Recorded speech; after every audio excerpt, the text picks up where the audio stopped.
Hello সবাইকে, সবাই কেমন আছো? আশা করছি সবাই খুব ভালো আছো। আমিও মোটামুটি ঠিকঠাকই আছি। তো আজকে শনিবার, তো শনিবার যেহেতু বরের ছুটি থাকে, তো আজকে যেহেতু কী খাওয়া হবে ভেবে ডিসাইড করা হলো ফাইনালি যে আমরা আজকে বিরিয়ানি বানাবো। তো ঠিক আছে, বাড়িতে চিকেন রাখাই ছিল, তো তাড়াতাড়ি জলদি একটু ম্যারিনেট করে কিছুক্ষণ রেখে দিয়েছিলাম। দিয়ে তারপর আমরা বিরিয়ানিটা শুরু করলাম করা।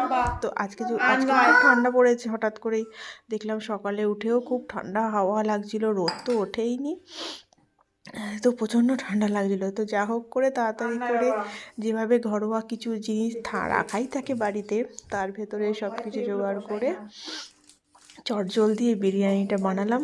কীভাবে বানিয়েছি সেটা ভিডিও করতে পারিনি, কারণ এত হুড়োহুড়ির ভেতরে করা যায়নি। এই বাচ্চা নিয়ে এইকে দেখো এটা দেখো করতে করতে একদম হজবরল হয়ে যায়। তাই যাই হোক, খেতেও খুব ভালো হয়েছে। পরে খেতে কেমন হয়েছে সেটার রিভিউটা আমার বর দেবে একটু পরের ভিডিওতে। তো টাটা।